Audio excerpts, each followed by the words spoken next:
Hello दोस्तों, नमस्कार। एक बार फिर से स्वागत है आप सभी का अद्वैत लर्निंग क्लासेस में। आज आप लोगों के लिए मैं लेकर आया हूं कुछ मैट्रिक के महत्वपूर्ण सवाल। तो वीडियो को बिल्कुल भी स्किप ना करें, आप थोड़ा सा स्पीड बढ़ा सकते हैं और अंत में आपको कुछ अतिरिक्त सवाल मिल जाएंगे आपके अभ्यास के लिए। धन्यवाद। तो शुरू करते हैं। गो। चलिए शुरू करते हैं। सबसे पहले यहाँ पहला नंबर सवाल है, बहुपद 2x² प्लस x माइनस 5 के शून्यकों का योग तथा शून्यकों का गुणनफल ज्ञात करें। इसमें आपको शून्यकों का योग या शून्यकों का गुणनफल ज्ञात करने के लिए कहा जा सकता है।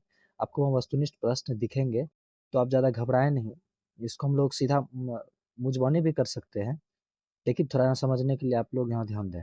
तो मान लेंगे, माना कि ये दिख रहा है आपको कि x चर में बहुपद है, तो लेट पी एक्स बराबर 2x² प्लस एक्स माइनस 5।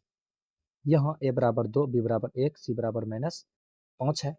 ये हमारा ए बी सी अचर पद होता है। ए बी सी अचर पद होता है जिसमें कि x² का गुणांक 2 है, x का गुणांक नहीं कुछ है तो यहाँ 1 है, और ये हमारा -5 जो कि हमारा एक अचर बहुपद कहलाता है। तो यदि हम मान लें, यदि अल्फा तथा बीटा बहुपद पी एक्स के शून्यक है, तब अल्फा प्लस बीटा बराबर -b/a, जहाँ आपको पता है b x का गुणांक है और a x² का गुणांक है। तो इसी को मैंने पुनः लिखा है -x का गुणांक बटा x² का गुणांक, जो कि हमारा ये -x का गुणांक हमारा 1 है, 1 लिखा है। x² का गुणांक यहाँ 2 है, 2 लिखा है। तो हमारा यहाँ आंसर आ चुका है alpha plus beta that is शून्यकों का योग बराबर -1/2। पुनः यदि शून्यकों का गुणनफल पूछा जाए तो हम लोग सीधा शून्यकों का गुणनफल ज्ञात करेंगे। अल्फा बीटा बराबर c/a बराबर अचर पद बटा x² का गुणांक।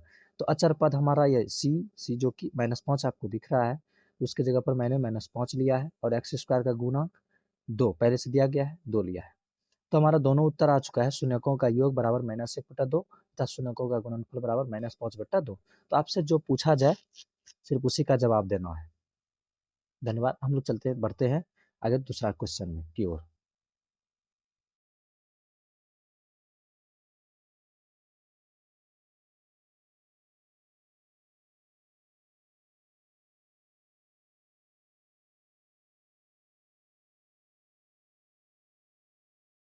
पुनः आपको दिया गया है बहुपद 2x x प्लस 3 -3। यहाँ पर आपको दिख रहा होगा x -3 ब्रैकेट के अंदर लिखा गया है, और ये -3 जो कि ब्रैकेट से बाहर है, के शून्यकों का योगफल तथा गुणनफल ज्ञात करें। तो यहाँ पहले हम लोग क्या करेंगे, इस जो बहुपद हमें दिया गया है उसको पहले हल करके सरल रूप में कर लेते हैं। 2x x प्लस 3 घटाव 3। तो ये ब्रैकेट देखकर आप डरेंगे नहीं। तो इसको जब हल करेंगे 2x गुना x करने के बाद ये 2x² प्राप्त होगा, प्लस 2x गुना 3 करेंगे तो 3 दूनी 6x मिल जाएगा, घटाओ 3। तो हमारा बहुपद आ गया है लेट पी एक्स बराबर, आपको पता है ये x चर में बहुपद है तो हम लोग x चर वाले बहुपद को पी एक्स के रूप में लिखते हैं। तो पी एक्स बराबर 2x² प्लस 6x माइनस 3। यहाँ आपको a बराबर 2, b बराबर 6 दिख रहा होगा। a बराबर यानी x² का गुणांक हमारा a कहलाता है, यानी कि द्विघाती बहुपद का व्यापक रूप हमें ax² plus bx plus c के रूप का होता है। यहीं से हम लोग ए बी सी निकालते हैं। तो x² का गुणांक 2 है तो a बराबर 2 लिख लिए, x का गुणांक 6 है तो b बराबर 6, तथा अचर बहुपद हमारा c बराबर -3 है। c बराबर -3 है, इसलिए हम -3 लिखते। यदि +3 रहता तो हम सिर्फ 3 लिखकर काम चला सकते थे। तो अब हमें इसका शून्यकों का योगफल तथा गुणनफल निकालने के लिए कहा गया है। तो हम जानते हैं पिछली क्वेश्चन में आपने देखा था कि यदि अल्फा तथा बीटा अल्फा तथा बीटा बहुपद पी एक्स का शून्यक हो, बहुपद पी एक्स का शून्यक हो, तब अल्फा प्लस बीटा बराबर -b/a, जो कि x का गुणांक होता है। b x का गुणांक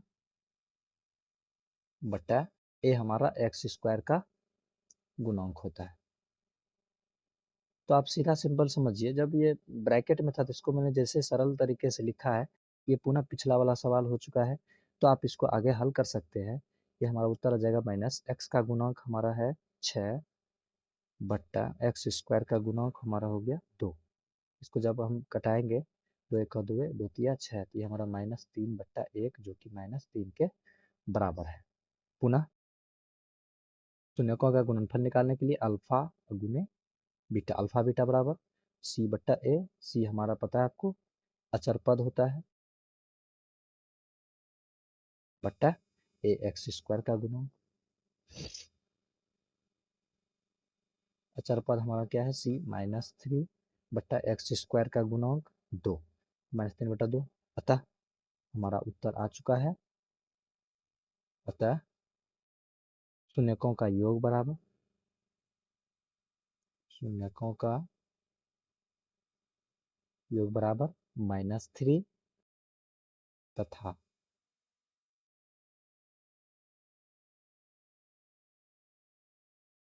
शून्यकों का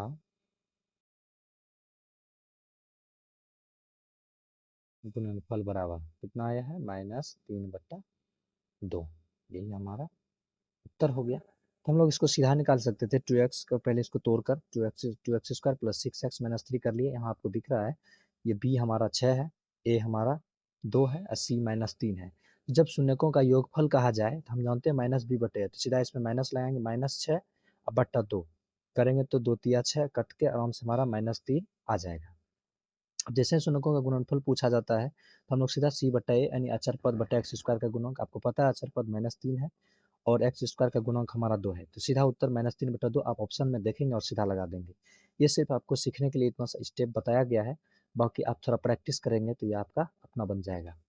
थैंक यू। अब चलते हैं हम लोग नेक्स्ट क्वेश्चन की ओर। तो बच्चों अभी तक आपने शून्यकों का योगफल तथा शून्यकों का गुणनफल निकालना सीख लिया है और उसका प्रैक्टिस अब आप घर में करेंगे। अब नेक्स्ट टाइप है जैसे आपको पूछा जाएगा 1800 के अभाज्य गुणनखंड में 2 का घात क्या है। ये तो सिर्फ उदाहरण के लिए मैंने 1800 लिया है, यहाँ कुछ भी कोई और भी संख्या हो सकती है, कोई भी भाज्य संख्या होगा तो उसके अभाज्य गुणनखंड में 2 का घात हमसे पूछा गया है। तो हम लोग पहले क्या करेंगे 1800 के अभाज्य गुणनखंड करेंगे। तो चलिए शुरू करते हैं।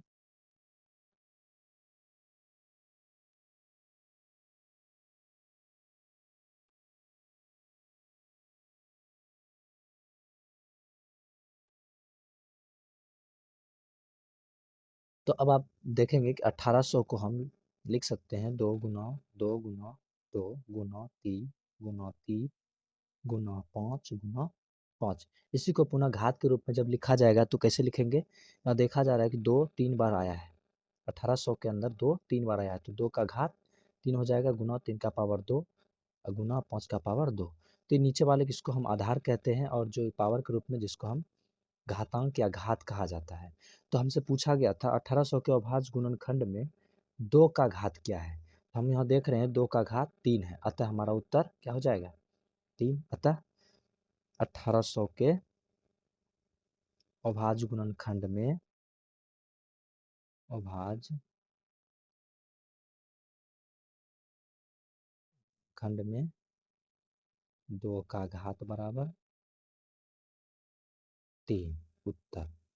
तो आप सिर्फ यानी कि आपको ऑप्शन में दिया रहेगा 2 3 4 जो भी रहे, आप वहाँ पर सीधा 3 लगाकर आगे आगे जा सकते हैं। इस तरह आपको यहाँ 1800 की जगह पर कुछ और संख्या दिया जाएगा, कोई और भाज्य संख्या दिया जाएगा, आप वहाँ पर उसका अभाज्य गुणनखंड करके जिसका घात पूछा जाए, 2 का घात पूछेगा तो 2 का बताएंगे, 3 का पूछा जाएगा तो 3 का बताएंगे, 5 का पूछा जाता तो 5 का बताते। 5 का घात यहाँ पर 2 है, 3 का घात 2 है और 2 का घात 3 है। तो उम्मीद है आपको ये सारे सवाल समझ में आए होंगे। अब आपको कुछ आगे अपना प्रैक्टिस करने के लिए कुछ क्वेश्चन दिया जा रहा है, आप उसे खुद से प्रैक्टिस करें। धन्यवाद।